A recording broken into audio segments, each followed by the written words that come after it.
Consideriamo questo tipo di esecuzione oggi, così se qualcuno si riscontra o trova delle similitudini con il proprio gioco, magari attraverso questo video può provare a mettere in pratica quello che ho suggerito, quello che ho fatto in una lezione con questa ragazza. Quindi si vedrà questa modalità di esecuzione, a me non piace chiamarla errore di dritto, ma comunque una modalità personale di esecuzione del colpo, e vediamo anche quali sono stati i cambiamenti e i suggerimenti che ho dato a questa giocatrice. Quindi, ecco, come si può vedere, il colpo viene fatto quasi esclusivamente con l'avambraccio e la racchetta. Praticamente l'avambraccio e la racchetta fanno ruotare il corpo e non viceversa. Quindi si dà predominanza al movimento della racchetta. Ecco, vediamo qua. La racchetta a parte, vedete il braccio molto vicino al corpo e praticamente questa giocatrice gioca solamente con avambraccio, mano e racchetta.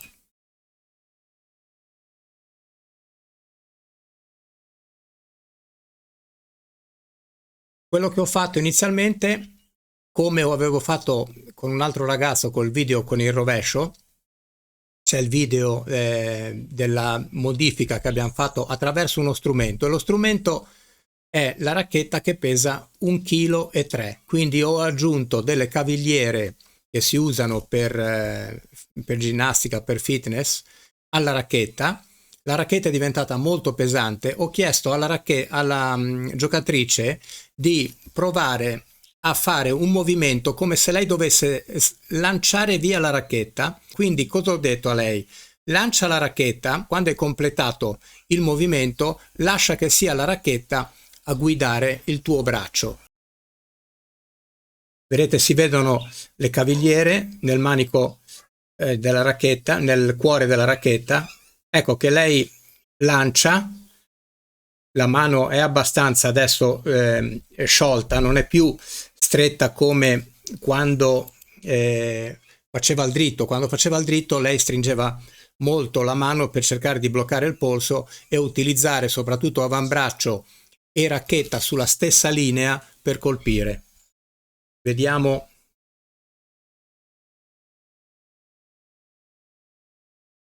Vedete, qua si crea un angolo, qua si crea l'angolo tra l'avambraccio e la racchetta. Ha ancora un po' l'idea di volerla controllare, eh? Infatti il finale del colpo, come vedrete, sarà un finale che è un po' guidato. Lascia abbastanza andare, però vedete che la racchetta poi alla fine guarda in basso. Dopo vari tentativi siamo passati con la pallina e già si vede una buona diversità dal colpo iniziale, quindi c'è una spinta maggiore del braccio, una spinta iniziale anche maggiore delle spalle. Il secondo consiglio che le ho dato, come si vede da questa immagine, è stato quello di mettere le corde davanti alla palla. Quindi facendo così, senza doverle dire di cambiare leggermente l'impugnatura, perché qua c'era anche un problema di impugnatura un pochino tendente alla Continental, all'impugnatura a martello, però mettendo le corde davanti alla palla inavvertitamente assesta anche in modo migliore l'impugnatura, perché se io ho questa impugnatura e cerco di girare la racchetta verso la palla, ho difficoltà. Se invece io cambio leggermente è molto più facile ruotare la racchetta. Quindi io, senza dirle di cambiare l'impugnatura, le ho detto: quando arriva la palla gira leggermente il piatto corde verso la palla, prova a seguire la palla con il piatto corde. E questo è stato il primo consiglio. il secondo consiglio, adesso vediamo un attimo, ecco, vedete la racchetta che gira. Chiaramente per far questo, inizialmente io non gliel'ho detto, ma lei istintivamente cosa ha fatto? Ha utilizzato di più la mano sinistra per ruotare la racchetta. Quindi questo è stato il secondo punto dove abbiamo focalizzato l'attenzione. Abbiamo fatto solamente girare la racchetta utilizzando la mano sinistra. Quindi solamente queste due cose qua e chiaramente la sensazione del colpo che deriva da quel movimento che ha fatto inizialmente quando slanciava la racchetta. Ecco qua, vediamo lo stesso colpo in fase di palleggio. Quindi riesce anche a palleggiare discretamente, direi. Dopo una lezione, un'ora di lezione, siamo riusciti comunque a farle avvertire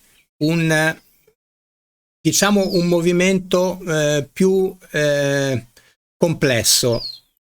Più che complesso, un movimento più intero, dove c'erano più parti del corpo che partecipavano all'azione nello stesso momento.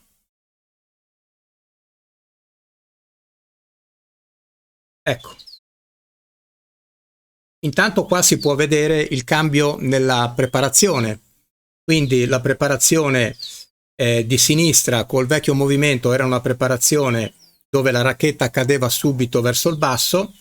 Il movimento fatto invece con il nuovo, quello che abbiamo cercato di migliorare, è fatto invece con una preparazione, diciamo, semicircolare con la racchetta che passa sopra.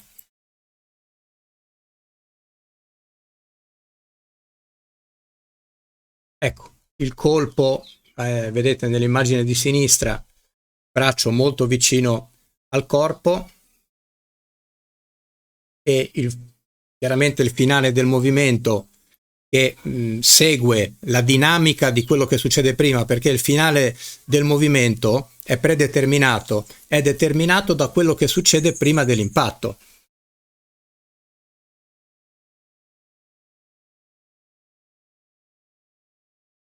Il cambio è stato fatto in un'ora, quindi ci vuole più tempo, però l'importante era far percepire alla giocatrice un modo diverso di colpire la palla e provare a farglielo fare in palleggio, ed è stata molto brava, perché comunque fare un cambio così e riuscire a palleggiare quasi immediatamente non è poco.